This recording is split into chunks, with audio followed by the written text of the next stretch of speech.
Hey,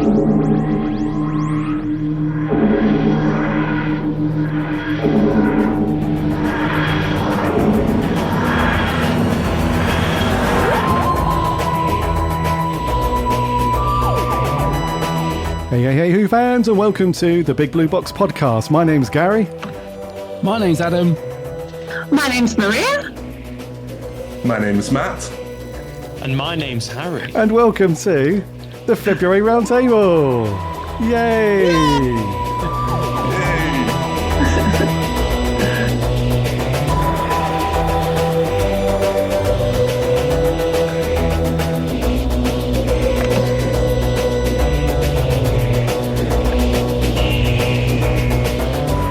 I think that's potentially the smoothest one that we've done thus far. Wow. You've whipped them into shape, Gary. Yeah. We had a couple of little practice runs, and it was, even though that was successful, I was like, no. There's always one. I thought it was going to be Matt, but he pulled it out. It's fine. It's all good. Dare you. Very dare you. It's been a little while, hasn't it, since we've done the round table, because we couldn't do one in January. Our schedules were mix and matched and all over the place and upside down and back to front, so we couldn't quite get together, but we're here for February, which is cool. Before we get on to all of the things that you should be doing with the podcast, etc., I'm going to introduce these guys, because it wouldn't be the round table without the writing team. And we've also got a special guest who's here with us. He doesn't really turn up much. He's not here very often. Only every week. He's like, I'll record with you, Gary, but those guys, no. I can't be doing until they can do the Aaaaaaaallons-y at the end properly, I'm not in. That's a good point. Yeah, we need to get better at that bit. So the intro was nailed. Perfect. We'll see what happens when we get to the end and we have to do the Aaaaaallons-y. We'll get to that. But joining for the roundtable February, we have, as you've already heard him, we have my co-host on the regular podcast, Mr. Adam. How do you do, dude? Good evening. Good evening. Yes. Maria, how are you, darling? Yeah, I'm really good, Gary. I'm on annual leave at the moment, which is fantastic. Oh, lovely. I can't say how good it is. I have been doing some Doctor Who watching. I want to give a shout out for the Heart and Wearer that I'm kind of going through at the moment. I'm posting my thoughts on the Big Blue Box podcast Discord server in the classic thread. So if anyone wants to kind of join along, I'm posting every Monday, and I'm going through the stories in order. So I'm up to the Sensorites at the moment, which I really enjoyed watching. So, and I'm loving our original TARDIS team. So just shouting out for that, so people can come and join in the conversation. But yeah, I'm good. Thank you. Very good. Very good. Oh, the Sensorites. Remember that one, dude? I think we quite liked that one. Yeah. Yeah, we did, didn't we? The old Sensorites. We like that. Yeah. Matthew, how you doing, you old bugger? I'm well, thank you, Gary. Thank you very much. I've actually only been up to one Doctor Who related thing recently. I was just racking my brains just then, trying to think of something else that I did, and I haven't done anything, and I feel a little bit ashamed of myself, I'll be honest. But I did watch, for the first time, the Dalek Invasion of Earth, the serial, not the Cushing movie. Oh, okay. Not seen it before. Right. That's a crime in itself. But yeah, I was pleasantly surprised. I watched all 6 parts in one sitting. Oof. Nice. Did you have snacks? It didn't drag for me. Custard creams. And a cup of tea. You know where you stand with a custard cream, dude. Yeah, no problem with that. Mm-hmm. That and the old bourbon. Serious dunkage. Did you have a cup of tea? Did you dunk? Oh, for sure. If you don't dunk, then what are you doing? I knew you were a great addition to this team, Matt. When we first spoke, I could foresee Always. that you were a dunker. Perfect. Right, lovely. Right, over to our resident future star of Doctor Who, superstar actor. Mr. Harry, how are you, dude? Thank you. I hope your crystal ball is working in that area, Gary. That'd be wicked. I'm doing all right. I have unfortunately reached a bit of a standstill in my Doctor Who marathon because I'm on season 3 and most of it is missing. So I've got to a stage now where the majority of it is telesnaps, and it's proving just a little bit too hard at like holding my attention. So yeah, that's a bit of a problem. But that's all good. You know, it's enlightening and also very fun, and also feels like sort of a Doctor Who fan rite of passage to be finally watching the show in order. So even though it's a bit slow at the minute, that's still good fun. Cool. I mean, Series 3, you're kind of screwed straight out of the gate, really, because Galaxy 4, it's all missing apart from 1 or 2, isn't it? So, yeah. Yeah, just the one episode, I think. All of it has been animated, but I'm trying as much as possible to watch telesnaps because I guess I just kind of want to have it be as authentic as possible. But when the episodes literally don't exist, like, what is the authenticity, you know? So I think I might, when I get into Patrick Troughton, because quite a lot of his stuff has been animated, I'll probably end up caving in and buying a few of the Blu-rays that have been released for that. So yeah, that's very exciting. Nice. Sounds good. You're a bit of a purist then. You don't go in for these none of these animated flim flam. Give me the telly snaps. Give me the proper. I'll tell you what. If the acting doesn't work out, then I might just do a. The name of the guy who finds a bunch of the missing episodes escapes me. Adam. There's this one. Adam knows. What's his name? Phil. Morris, Philip. Oh well, yeah, Ian Levine and what's his name? Morris. Philip Morris. Philip Morris. Yeah. Okay, Indiana so Jones Morris. Yeah. So I'll follow in these heroes' footsteps, and I'll go around the world like with a cutlass and like try to find the rest of the missing episodes. Do you know what would be a very cool fan film? It would be Indiana Jones, but looking for Doctor Who missing episodes. That would be pretty sweet. I'll tell you what, Harrison will come back for a 6th movie just to do that, I reckon. That's bang up, that is. Yeah. He'll be contacting you now. We know he listens. So of course he listens. Of course Everyone he listens. listens. Yeah. He has to take his earring out first, but he does listen. You have to have a bit of, you have to have some extra, input on his microphone because he's got such a quiet voice. It's difficult to understand sometimes what's going on. Gary, say Chewie, we're home. Chewie, we're home. Very good.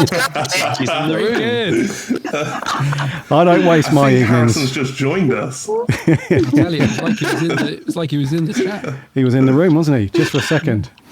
Anyways, Amazing. Before we get on to some of the stuff that we're actually going to talk about that's worth your listening time, Doctor Who listener, we're going to talk about some stuff to do with the recent set picks that we saw with Shooty and Millie and so on.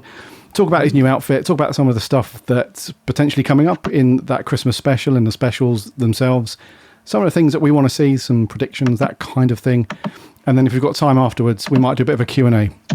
Some of our Discord peeps are hopping in there, so we might answer some questions from the old Discord fan. Before we get on to all that stuff, though, remember to follow or subscribe to this very podcast, wherever you get your podcasts. That way you won't miss an episode that Adam and I do, the weekly app that goes out every single Friday. And also we do these monthly roundtables as well, so you won't miss those either. We are on the socials too, Instagram, Twitter and Facebook. You can find links on the website, which is bigblueboxpodcast.co.uk. And while you're there, you can also check out the awesome reviews and articles from this lot and who's missing, Jordan and Mark as well. So go and check out all of those very cool reviews, etc. As mentioned, we have a Discord server. It's completely free. You can hop in there. The link's on the website and come and chat lots of Doctor Who with other cool Doctor Who fans. Right, very quickly though. So Adam, my co-host, we do this every week. You can find him on YouTube. It's The Geek's Handbag. Indeed, yeah, The Geek's Handbag. Indeed, yes. Maria has signed an exclusivity contract with the Big Blue Box, so you can only find her over at bigblueboxpodcast.co.uk and in the Discord. Same with Matt. Harry, are you doing anything at the minute, or is it just Big Blue Box? Just Big Blue Box and any stuff that comes along after this current dry spell, you can find out about on my social media. All of my links are on my website, harrymarchiniak.com, if anyone's interested. Nice. Good. If anyone can spell that. I think harry.com has taken. Marciniak, Yeah. I think a certain Harry might have harry.com, the easiest one to remember. Not sure. They're a lucky bugger, I'll tell you that. Oh, yeah. Rightio then. Let's talk about our new Doctor, our new upcoming Doctor, after the new Doctor, which is actually the old Doctor, which is the new Doctor again. So let's talk about the new one after that, which is the 15th Doctor, Ncuti. Is it the 15th? It is, isn't it? Yeah. Yes. I had to think about that as well, actually, as you were saying it. I was like, Yeah. And as is par for the course on every single round table, we've lost one of them. Maria's gone. She'll be back. So don't worry. She'll be back. slip through the vortex. But we spoke about this, didn't we, on the, not this episode, one before, about the set picks that were not the leaked ones or the ones that fans had gone out and found where they were filming and popped them on their socials and stuff, but the ones that we guess Russell or the BBC or Bad Wolf, whatever, were happy to put out to the mainstream media. So these were the ones that were in like the Express and the whatever, Radio Times. So I'm going to come back to you in a minute, Ad. But for these guys, I assume you have seen these picks. So what are your impressions on, let's go to Matt first. What are your impressions on his new look? Because the only outfit that we'd seen prior to this was the initial set pics of when he was announced, right? So that was him in the, what was it? It was like a bright orange jumper and stuff like that. So it's a slightly different look for him in this one, which we assume is the Christmas special. So what did you think? I've got to admit, when I saw the initial bright orange jumper one, I thought it was cool, but I didn't think it screamed Doctor, if you know what I mean. Saying that, the new pictures with the brown coat and the slightly different top underneath, he looks exactly like the Doctor. He looks the part. I know he's going to act the part. I know that RTD is going to make sure that the script and the production values and everything is going to be there, right there with him. So I'm just really excited for it all, and I love his new look, and I wonder if it's going to be sticking around just for the Christmas special, or whether that might be a slight change, maybe that they thought, oh, this looks a bit better. Personally, I hope they did. But then again, that coat with the orange, I mean, it doesn't go, but the Doctor doesn't really have to go, does he? Just look at Colin Baker. So I'm really thrilled with it all, to be honest. And that man, RTD, he is a very, very clever so-and-so, because he's just given the fans just that little bit, that just, the little bit of tantalizing information that we've all wanted for during the time that Doctor Who wasn't on the air, during Jodie's era, where we just had nothing. But with this, it's keeping people talking, and it's keeping Doctor Who relevant, and I'm here for it all, because I think he's doing a fantastic job. Good stuff. So a thumbs up, I think, from Matt, which is good. Harry, what did you think to this alternative outfit, I guess you call it, that we've seen with Ncuti? Yeah, I was just trying to get an image of it up on Google to sort of refresh my memory. I have seen it, but it's kind of it's not sort of stuck out in my memory just yet, because I sort of saw it the once on kind of like a social media timeline. But what I like is that thank you, Matt, just got the image up. Yes, wicked, love it. So what I like about both of these alternative looks is that they both kind of have similar color schemes, which is nice.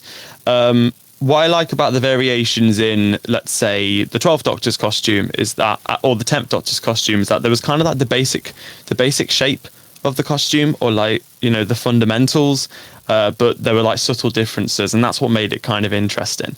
And I like how they're doing that with Shooty, because it's just more realistic. I mean, like the Doctor wearing the same thing every week. It's like, like in the words of Donna in Partners in Crime, like, do you ever change? I mean, I'm thinking like, do you ever wash? You know, but yeah, I think it's a really lovely aesthetic for him. I think he looks like a right Bobby Dazzler in it. And if I was into cosplay, then I'd lap it up. I also really like the trainers as well in his alternate look, because it's quite nice, isn't it, when the Doctor wears something that kind of clashes with the rest of the outfit. It just kind of gives it the otherworldly edge, you know? Mm-hmm. I read you. Yes. Yeah, and it's weird, isn't it, to when you mention, like, does the Doctor ever change and does the Doctor ever wash and all that stuff, it does make you wonder what they've kind of drifted away a little bit from the classic years when the Doctor did more human stuff.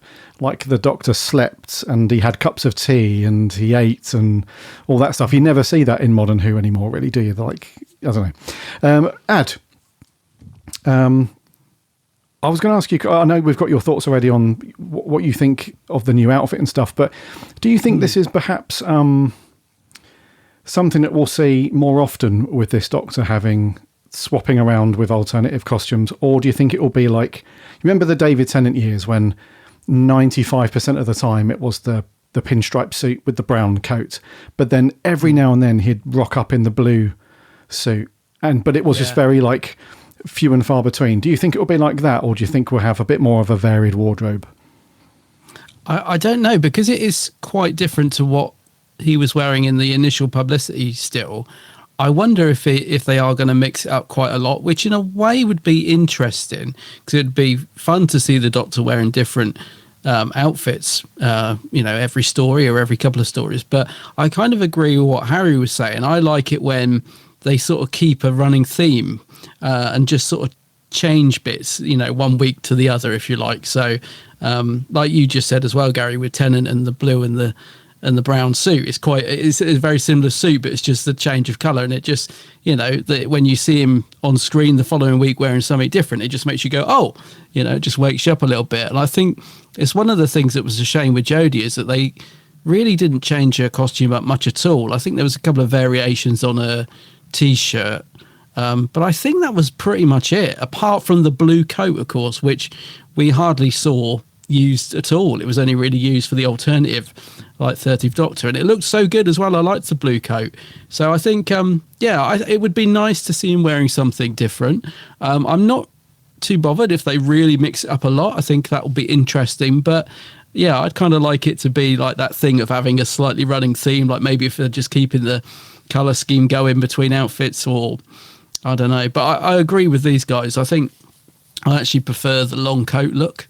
And it seems most people I speak to seem to like this Christmas look more than the official publicity picture that they put out, which is quite interesting. So, okay.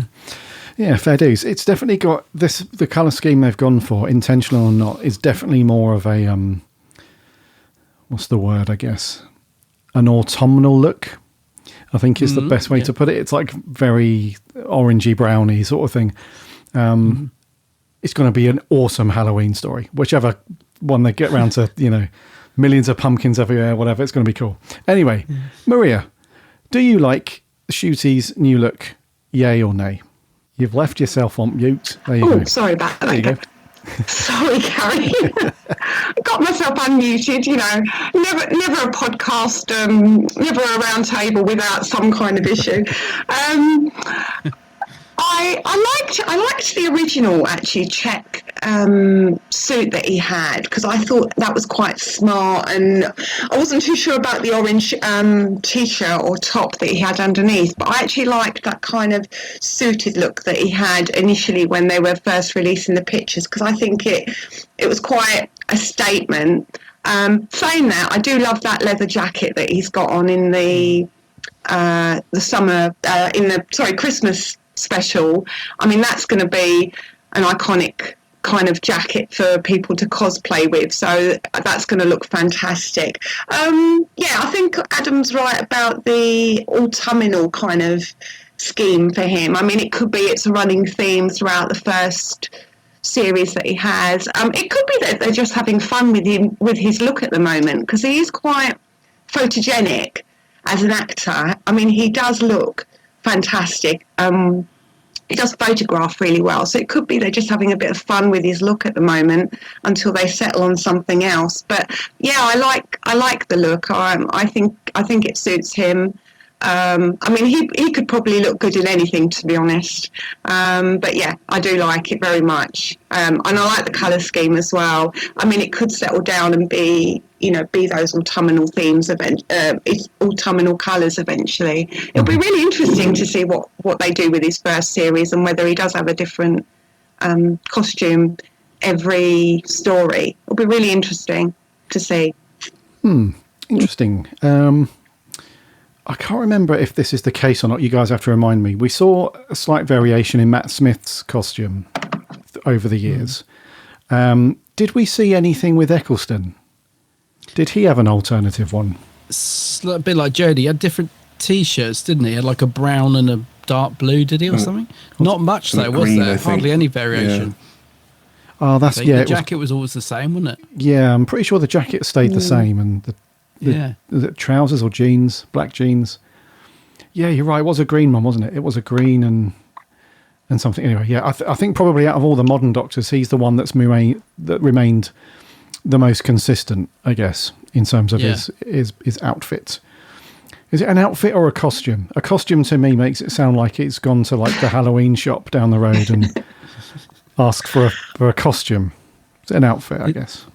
It's interesting you say that, isn't it? Because people, when they criticise Jodie's costume, will say costume, but it's because they're saying it looks like a costume. And I think if people like something, they'll describe it as outfit because they, in the sense that it would be something somebody might actually wear. Whereas if they, I think a lot of the criticism with Jodie is they were saying, well, who would wear that, on a regular basis? It was a little bit out there. So, yeah. So I think we should say Shooters is an outfit because I think people would wear it. Although I won't be wearing that crop top, I'm telling you now. It's just not going to happen. I mean, Maria's right. Shooters just got the look that he can carry off a lot of good looks, can't he? It's Sorry for that image in your head, Gary. It's interesting what you say about whether you use the word outfit or costume, because I think when you look at the classic era, you always think of the classic Doctors having a costume because they tend to kind of stay in the same thing for most of it. I mean, it's funny what you're saying about Peter Davison because I don't think he ever changed his costume, did he? He never changed it. I think they only changed his salary. Stripe, didn't they? Yeah. That's it. You kind of knew things were getting serious when he took off his coat, and that was about it, really. Or put the little glasses on, the little half. Yeah. Then you knew Davison was getting serious. Yeah. It was going to get tasty when the jacket came off. Yeah. Cricket ball. Pass me the cricket ball. Yeah. Okay. That lovely waistcoat in Planet of Fire, is it? He wears that weird waistcoat, like that beige. Mm-hmm. Yeah. Very but fetching. apart from that, very little. Yeah. Of course, the biggest controversy in costume change-ups is the Tom Baker scarf. That's hugely divided. Do you go with the classic multicoloured version? Harry's just gone. He's about to go off on one, I can see. Or do you go with the maroon, grape-coloured version? I don't know. I mean, the reason my expression is so, I guess, cautious is because it is quite a touchy subject, isn't it? But I honestly love both scarves. Like, I think the multicolored one is the OG, but like the red look, I mean, I know that Tom didn't really like it, but I think he pulled it off brilliantly. I love that. Yeah, I like that. Yeah, me good too. One. Yeah. We haven't seen many accessories though with Shooty, have we? That's the thing. I'm not saying that we have to, but we haven't seen any hats, any scarves, any gloves, haven't seen any pocket watches, haven't seen anything. Nothing at all. So, although he can pull off the look, can't accessorize. He's got necklaces, I think. He's got necklaces, hasn't he? I don't know if the necklaces are just his or whether it's going to be, something in his outfit. So that's interesting. Because yeah. I was going to say, rings as well, isn't he? Sorry? Sorry, he's got rings and he's got those Gallifreyan symbols on his skin, I think. Has he? Has he? I'm pretty sure I've seen that. Or have I dreamed it? I could be making a fool out of myself, but I think... we've got a doctor with tattoos. That's interesting. A doctor. Well, I was going to ask you what you all think of the tash. The old... What do you reckon to the good. tash? I rate it. Yeah. Yeah, Like it, Tash is yeah. getting a thumbs up. Yeah. Shooty can get away with anything. He can pull it Really all off. can. He's such a stylish guy. I think he's he looks cool with it. If I'm He does. He does suit it, definitely. let's have a look. As long as it doesn't start slipping off as he's getting all hot and bothered under the studio lights. Right, so there are some set pics of Shooty when they did the first costume reveal. Like the brown suit, the brown shoes, and the bright orange jumper. That one. And he's got some symbols on his fingernails. But I can't figure out if they're Gallifreyan or not, or if they're just random, I think they are. So I think you're right, Matt. They're not like tattoos as in your traditional sort of tattoos you'd have on your skin, but he has got them on his nails. And See, I'm a wealth of knowledge. so somebody did say... We never doubted you, Matt. We never doubted you. Somebody did say, are they Gallifreyan symbols on his nails? And then somebody says, yes, Shooty mentioned these in a video interview that he did. So that's a first for the Doctor, right? Fingernail tattoos. Well. Apologies, Shooty. You can accessorise. You got the rings, you got the things. It's all going on. My Just bad. needs a hat. Just needs a hat. So what are we saying then, hat-wise for Shooty? We like baseball cap backwards? What are we saying? No? Fedora? Western look? I don't know. I don't know. I reckon he could put up... Remember that hat that Pertwee puts on? I think it's literally only in Spearhead from Space, that sort of dark Trilby type hat. I reckon Shooty could pull that off. I'll tell you what, for Shooty though, beret. Come on. Beret! Come on. It's got to be A done. raspberry What about the beret. incredibly long, Raspberry beret. the incredibly long Troughton one? Oh, yes. Did he Yes. actually... Oh, yeah, he wore that. I was going to say, did he ever wear it on screen? But yes, it's... is that Power of the Doctor? Is that the only story he wears it? I think it might be. I think maybe I know that the and one you mean. the Highlanders. I'm not sure. Highlanders. Yeah, maybe, yeah. They wrote about it in Doctor Who magazine recently. They're doing that series of one object for every year of the 60 years of the show, and they did one of the years they wrote about that hat. And yeah, I literally read it in there, what stories it was in, but it escapes me now. But yeah, there's definitely just a couple of stories in that first season, I think.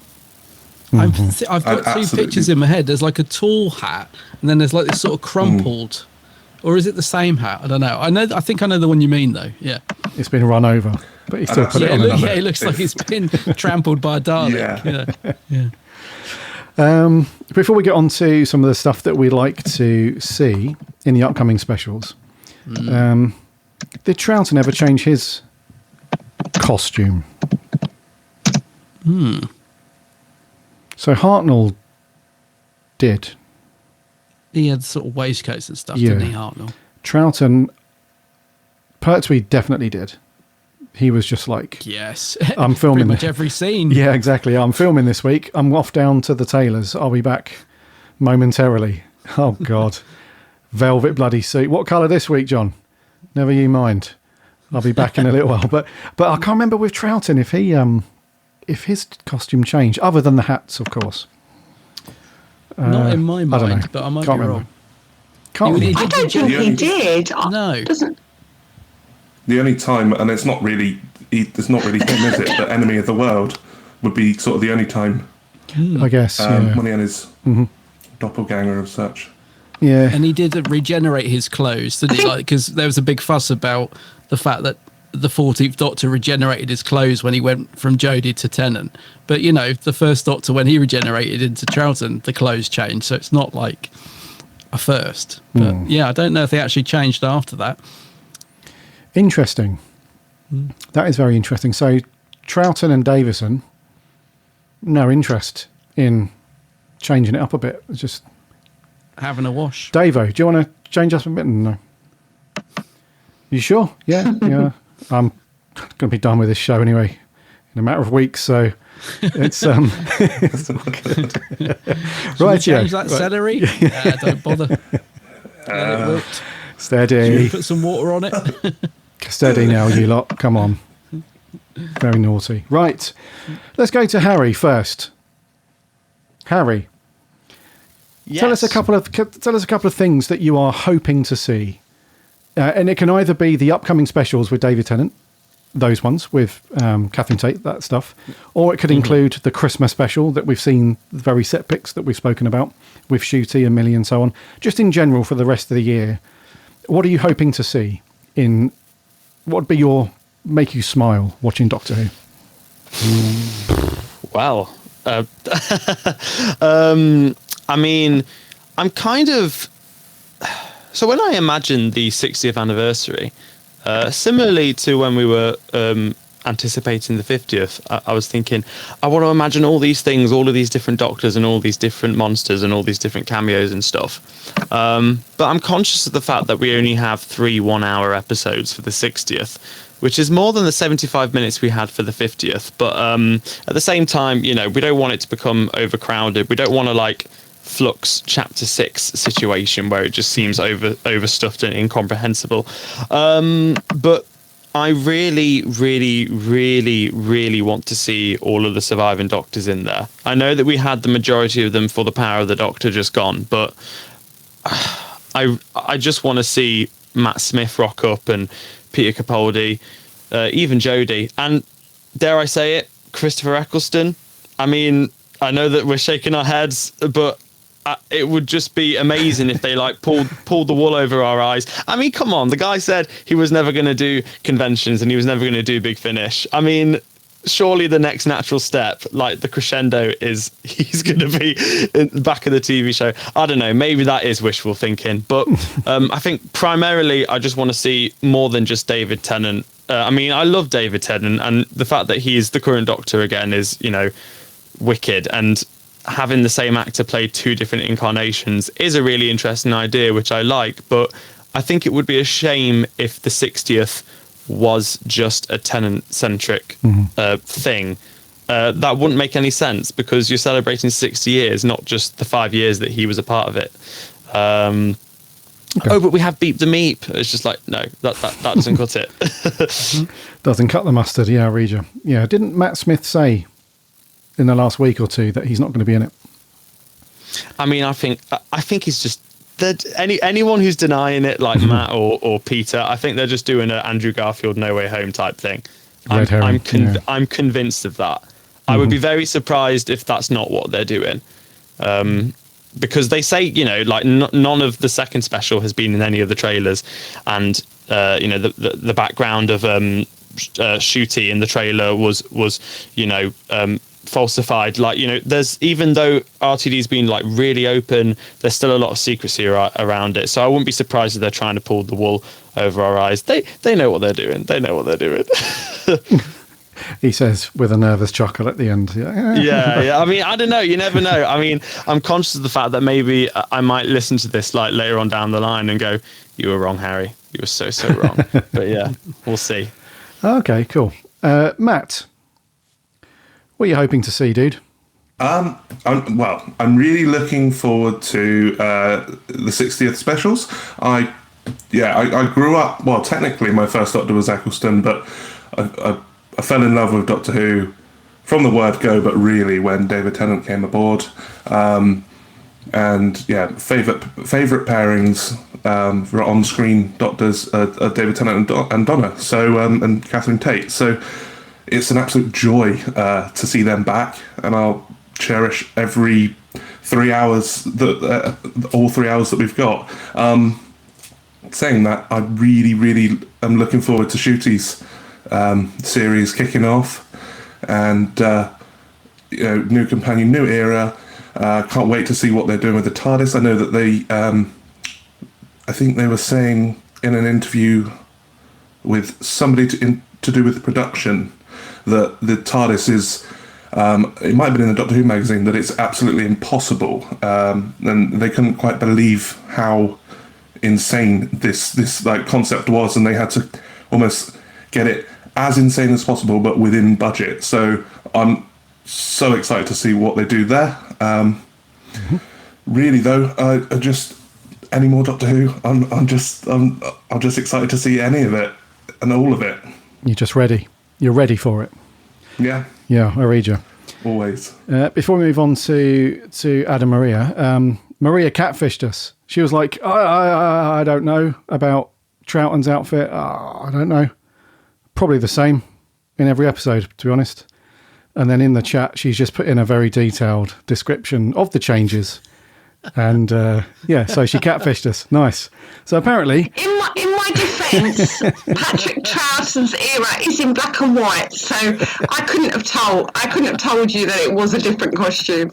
I read you. So Maria says, yeah, he wore very baggy trousers, which were held up by red braces with stars, moons and flowers, or white braces with a navy stripe down the middle.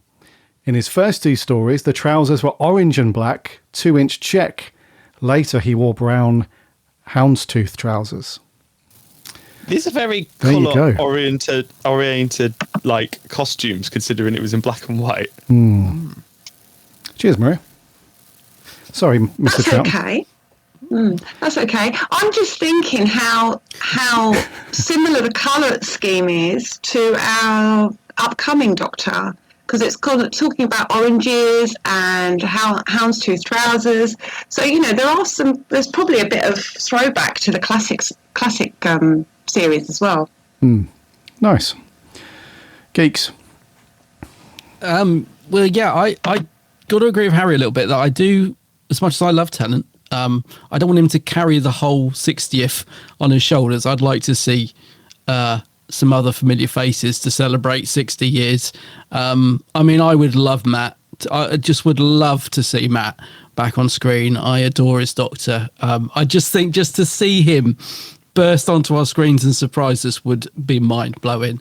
I don't know whether it's going to happen, but if it did, I'd be up for that. But I really, aside from the Doctors, I really want to see Susan back. I think I said it when me and you chatted, Gary. I really, really want to see Susan back. I felt like Susan and Ian Chesterton really should have been in the 50th. I've always felt that was the time they should have been in it, because Coal Hill School was brought back. Stephen was laying little hints. I thought, yes, come on. And they weren't. So I think it's time Susan came back and had a story just to tie that all up, because, I think, the Doctor said one day he will come back, and I think 60 is a good time to do it. So, and obviously we had Ian Chesterton in Power of the Doctor, which was a lovely moment.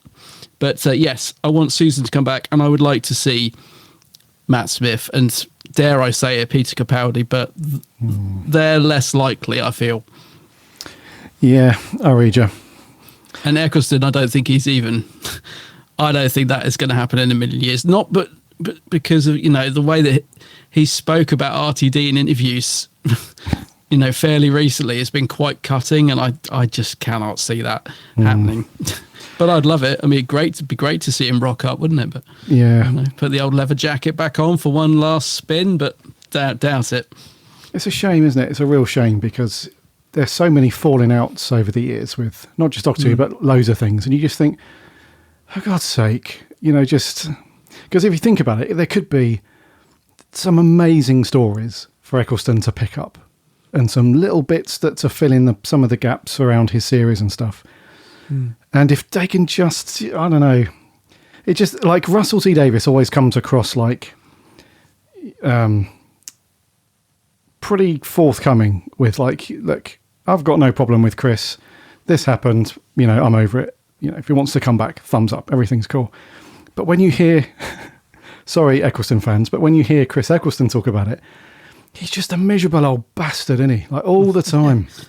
all the bloody time about it. Because even when somebody asks him about it, before he's even answered the question, his face drops, the tone in his voice drops, and you just think, oh, for God's sake, you just need to lock the two of them in a pub somewhere, give them a few pints and let them thrash it out and it'll be all right. But Yeah. it's such a shame. It really is. It's a bit like Oasis, right?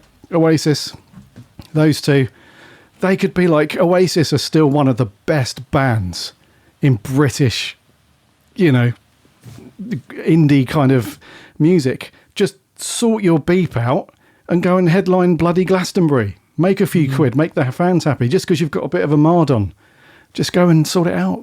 It's just, I don't know. Come on, Chris. It's a shame because him and Russell did work together on other stuff as well, didn't they? They did was it called The Second Coming or something? It was a great It was, yes. drama That was very where good. Eccleston was like, thought he was he, did he think he was God or Jesus? I Jesus, can't remember. But it was yeah, quite a cool yeah. drama. And RTD. Yeah, like you said, it's a bit like you said, the Oasis brothers. You're brothers. Sit down in a room, have a drink, clear the air. Exactly. You Life's feel so too much short. better for it. Yeah. Yeah, exactly, mate. Yeah, life's too short. Don't carry around. Don't look back in anger. I was going to say, don't carry around all that anger. Yeah, don't let the argument cast no shadow. Just get on with it. But the thing is, it's like they're not spring chickens, any of these people, with the greatest of respect. It's not like they've had a falling out in their teens and they're only in their early 20s. They're not Harry's age. And, they haven't got like another 40 years to sort it out. It's like, come on, the clock's ticking. Who fans are impatient? Sort it out. Yeah. Anyway, we digress a little bit. So, Maria, what are you looking forward to the most? Or is there anything that you want to see particularly with storylines, doctors, any of that sort of thing? Returning doctors, you know what I mean? I suppose. Hold on, Maria. tender Hold that hooks. thought. Hold that thought, Maria. You're muted. 1 sec. Oh, And go. sorry. Okay, sorry about that. So I'm looking ahead, obviously, to David Tennant and Catherine Tate coming back, because I think they've got 3 hours, obviously, with these specials that are coming out in the November. I'm just thinking, if other doctors come back, does that kind of take away from whatever story they're in? Because obviously they were a very popular pairing together. I'm not sure, because Russell T Davies has got 3 hours to play with. What is he going to incorporate in those specials? I mean, I would like to see the return of Gallifrey, if I'm honest, because I think it was a big mistake kind of destroying it. So I'd like to see it come back, only because I've probably got really fond memories of the 25th anniversary special. And I'd quite like to kind of see Gallifrey come back. I wouldn't mind actually seeing Matt Smith come back. Although saying that, I do think he actually showed so much in the 3 series that he was in, because obviously, he kind of grew into that role so much, and we kind of saw him from when he was kind of really young to a really old man. So, I'm not going to be too disappointed if he doesn't come back. I suppose it would be nice because it's the 60th, but realistically, what would Russell bring back? He would probably bring back the Daleks, I'm imagining, because it's the 60th. Although saying that, they have had a bit of an outing recently, I suppose. But he'd probably bring back the Daleks. I wouldn't mind seeing them. I don't know. It's really difficult to say, because it was such a curveball, kind of seeing David Tennant come back. It's really difficult to know exactly what those 3 specials are going to be. I mean, I suppose from my own personal point of view, I'd like to see if David Tennant is going to be the 14th Doctor. I'd like to actually see a slightly different interpretation to the 10th Doctor, so that he's quite a distinct Doctor in his own right, if that kind of makes sense. I know he's only going to be back for a short time, but I would like to kind of see him kind of play it slightly differently, I suppose. Only because I don't want a repeat of the 10th Doctor, if that kind of makes sense, because it seems a waste of time them coming back. Russell T seems to have big plans. So yeah, I'm excited to see what happens with the 3 hour specials, and I am looking forward to the Christmas special, obviously with Shooty and Ruby, and our new companion. But I'm not kind of looking that far ahead yet. I'm more intrigued by what he's going to do with David Tennant and Catherine Tate. Really, are they going to be in those three? Are they going to be in all three specials? I suppose they might be. And who's he going to bring back? I don't know. It's really intriguing. Does he look backwards or does he look forwards? Russell T. I don't know. Sorry, I'm not sure really what I'm looking forward to. I'm looking forward to it, but I don't know what I'm looking forward to.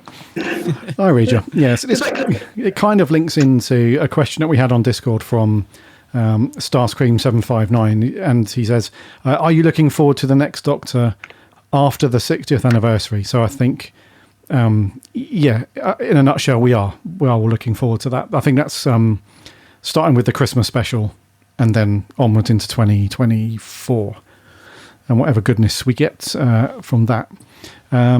Okay, so nothing hugely specific that we want to see. I think we're the feeling I'm getting is overall we just, first of all, hold on 1 second, Matt. Here we go. This is like Matt's the person that when you have a meeting and someone says any other business, Matt's the dude. Matt's the guy puts his hands up when everyone's desperate to go. I don't think there's anything hugely specific, but I think we're all just really looking forward to just having new Doctor Who on the telly box, and also just what are they really planning to do with potentially bringing older Doctors back, whether that's obviously not Eccleston, but Matt Smith and Peter Capaldi, or dare I say it, any other classic Doctors, like they did for Jodie's last story, which would be cool because Adam mentioned that really Ian and Susan, they should have been in the 50th, which they absolutely should have done. So I'm hoping that they don't do the same thing with the 60th, and that is just plough through it and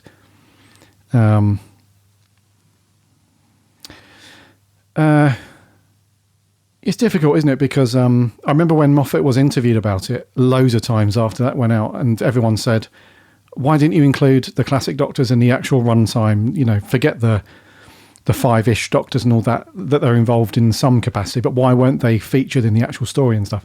I remember him saying, well, he wanted to treat the 50th as a look towards the future of Doctor Who rather than a look back and a retrospective celebration of it. He wanted to be a celebration of the time of the show now and everything to come, which is okay, I guess, fair enough.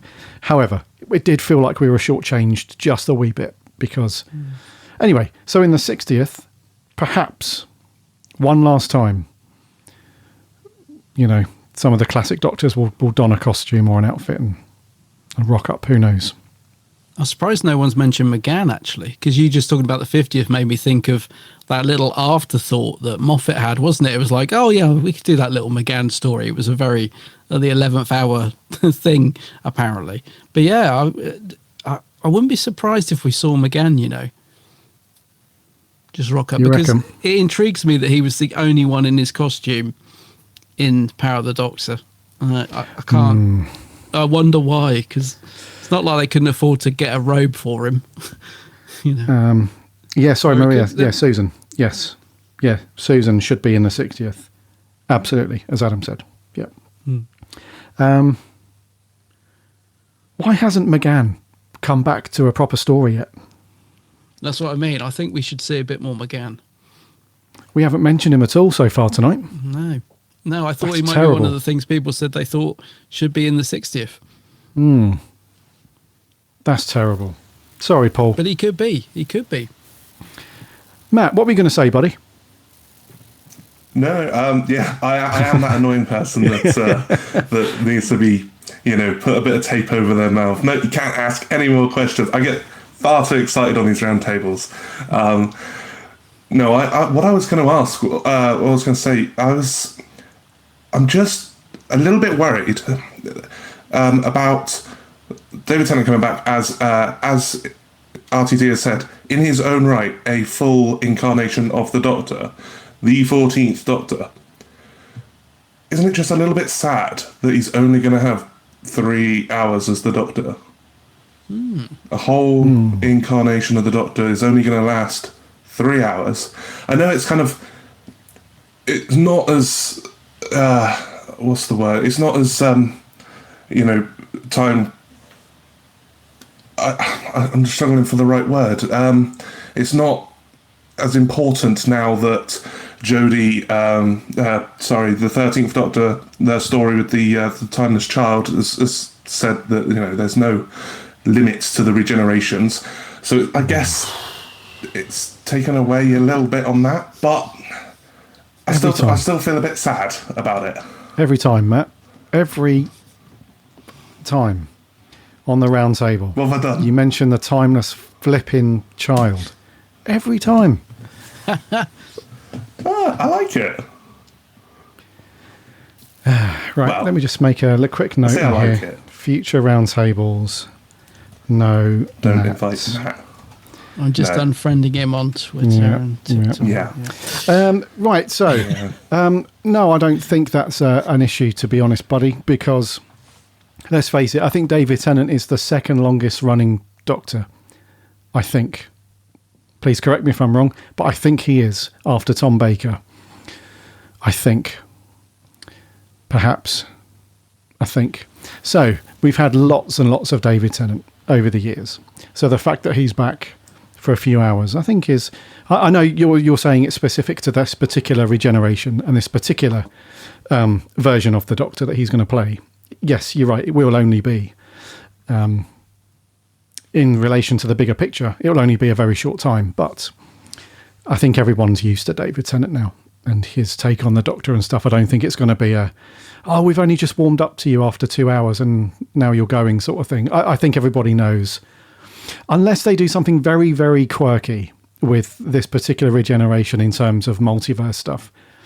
But what we've seen so far of him in the trailer... It looks very much like your bread and butter David Tennant's Doctor. So I think it'll be all right. You can look at it another way.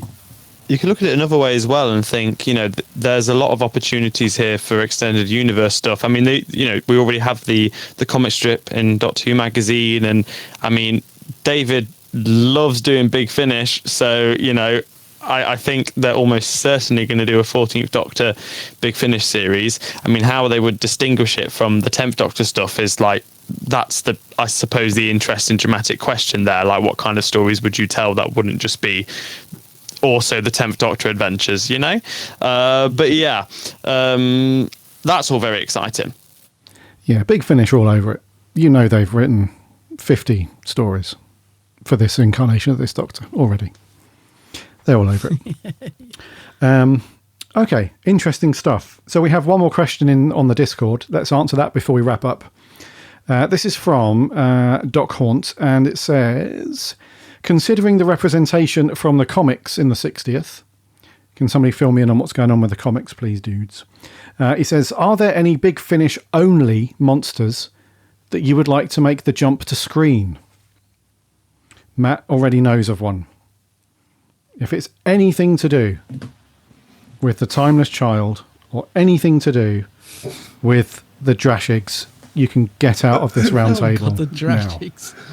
So, Matt. I want the sand monsters from Sleep No More to come back. You dirty. That's the final nail in the coffin. Get him out. Right, if we ever meet up, Matt, at the BFI or in London or whatever event, I'm going to slap you for that. It's going to be a punch. I expect it. I fully expect it, and fully deserved. You mentioned the Sand People in almost the same sentence as the Drashigs. I can't believe it. So, Matt, do you genuinely have one, or are you just messing? Yes. Oh, you do, right? No, I do have one, and they're probably my favourite Big Finish villain, and it's the Ravenous. Oh yeah. The Ravenous are bone-chilling. They are as creepy as anything that I've seen in the Doctor Who universe. And I think the way they're described as like these clowns that are almost too scary. You know, forget about Pennywise, forget about your nightmares. Like, this is the Ravenous. These are just beyond your nightmares sort of thing. They keep you awake all night. And I'd love to see that on screen. But whether it would work, because it's, you know, it's not an adult only show, it's got to be catered for the younger audience as well. So whether or not they get watered down, whether that would be a regret, take away some of their scariness. But I couldn't race through Ravenous, faster. I just loved that villain. I thought they were impeccable. That's a good one, dude. Anyone else got any Big Finish monsters that they'd want to see giving the Doctor some trouble on screen? I haven't actually listened to enough Big Finish to answer this question, but what I will say is that if they do have any Big Finish specific characters or monsters in the show, then that'd be really cool as someone like me who is unfamiliar with the material as kind of like a gateway into that material. I feel like that would be pretty cool. So I'm open to having characters from the audio be in the live action so that I'm kind of introduced to them in that way. Cool. Okay, yeah, that's fair enough, dude. Yeah. Maria, are you a Big Finish listener? I think you are now and then, right? Yeah, I mean, I've listened to a few stories. I have to be honest, I probably haven't listened to enough to kind of identify any monsters, but I think Harry's idea is a really good one. Maybe introduce some characters that are, Big Finish staples, kind of introduce them in the TV series. I think that would be a really good idea because I can't think of anyone offhand right now, I have to be honest, because I've probably only listened to about how many 20 Big Finishes, maybe. Yeah. So yeah. Okay.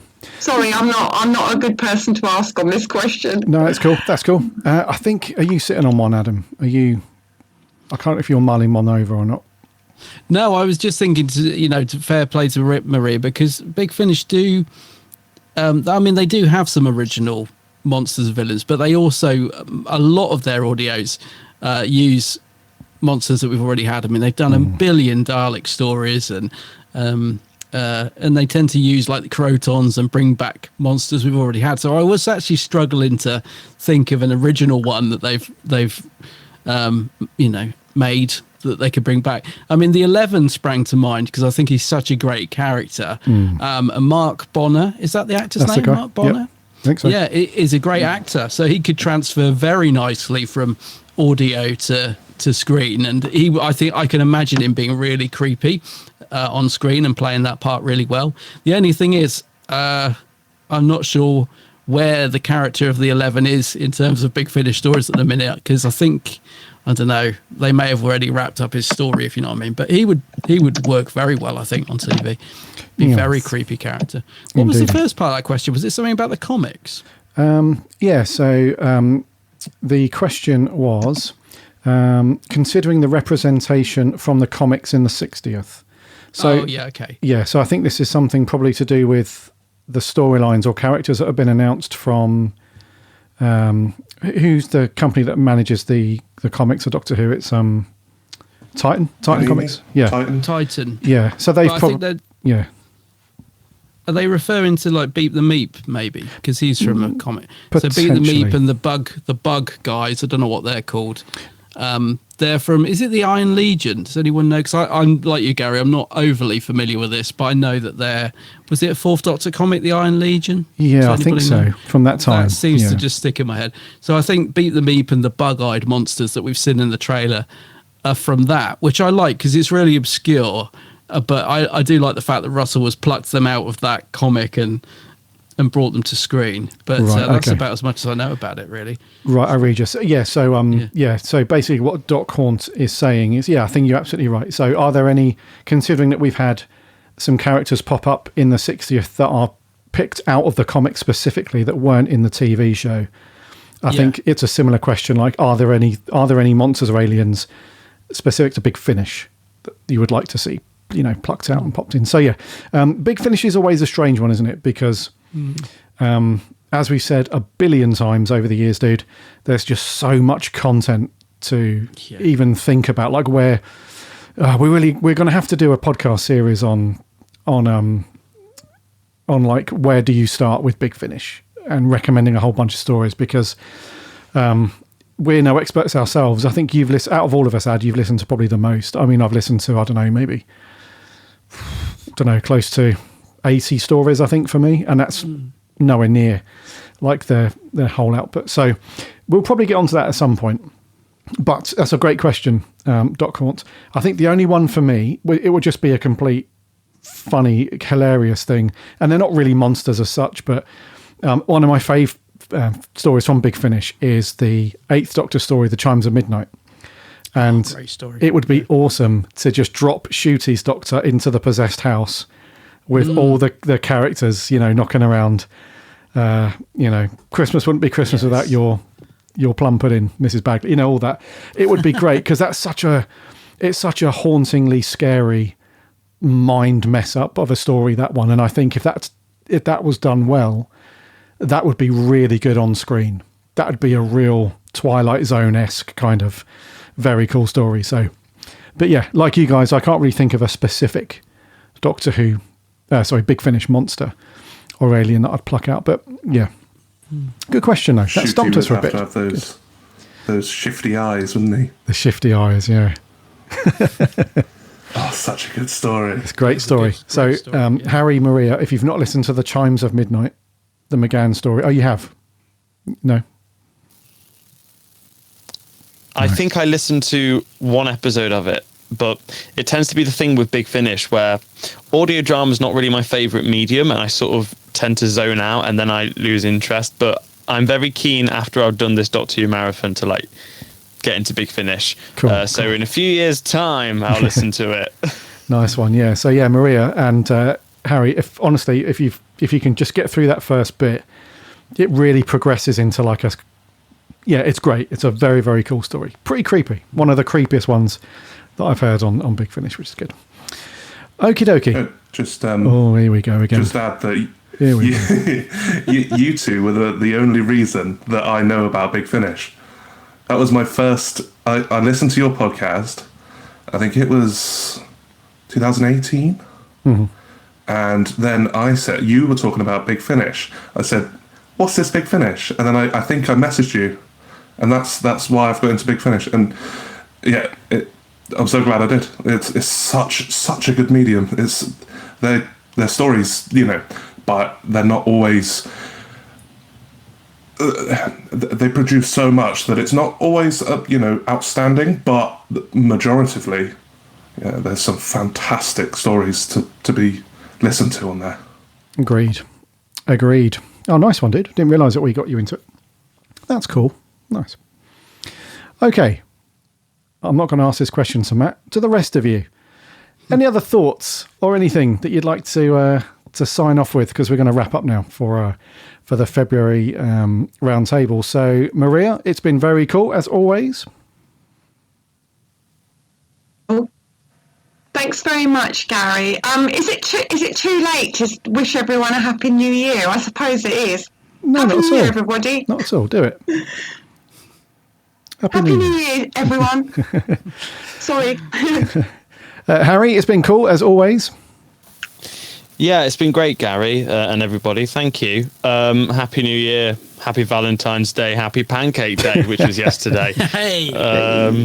And yeah, I'm so looking forward to November. And I'm looking forward to Doctor Who magazine every month, because no doubt there'll be some good news coming out of that every month. I mean, hopefully we get an announcement on spin-offs, because I'm sure that's incoming. And we can talk about that. But yeah, I look forward to having more of these discussions for the 60th anniversary year. It's going to be a good one. It is going to be a good one. Nice one, dude.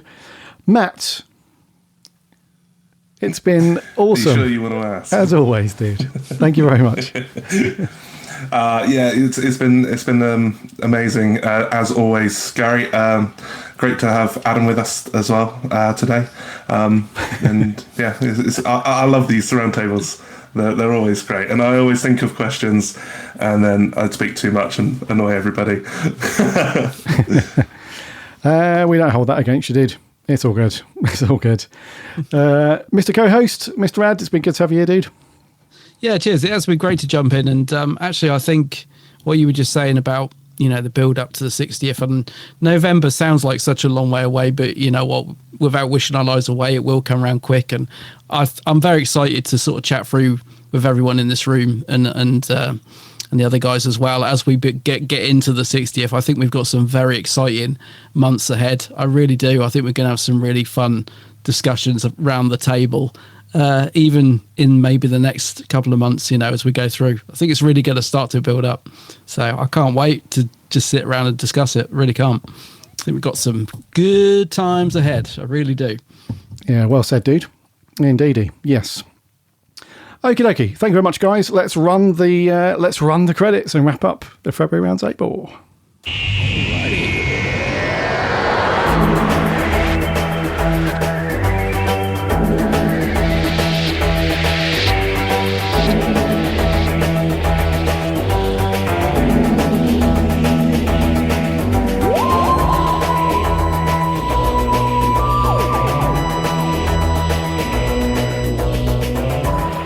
Thank you, Doctor Who Big Blue Box listener, for tuning in to another month, and that was a February Roundtable. Thank you very much to these guys, Harry, Maria, Matt, and my co-host Adam, for clocking in for another shift as we talk about some cool upcoming stuff with our new Doctor, with our returning Doctor in the form of David Tennant, and some stuff beyond that. And I love these guys' little. You can't see this, listener, but these guys have got their little figures and toys. They're very cool. So it's been very cool. And the guys over on Discord, thank you very much for your questions. Doc Haunt and Starscream759, very cool.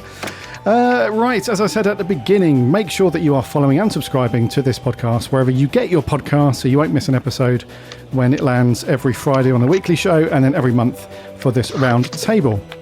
You can also listen to all this stuff over on the website, which is bigblueboxpodcast.co.uk, and you can also check out all the reviews and articles from this lot.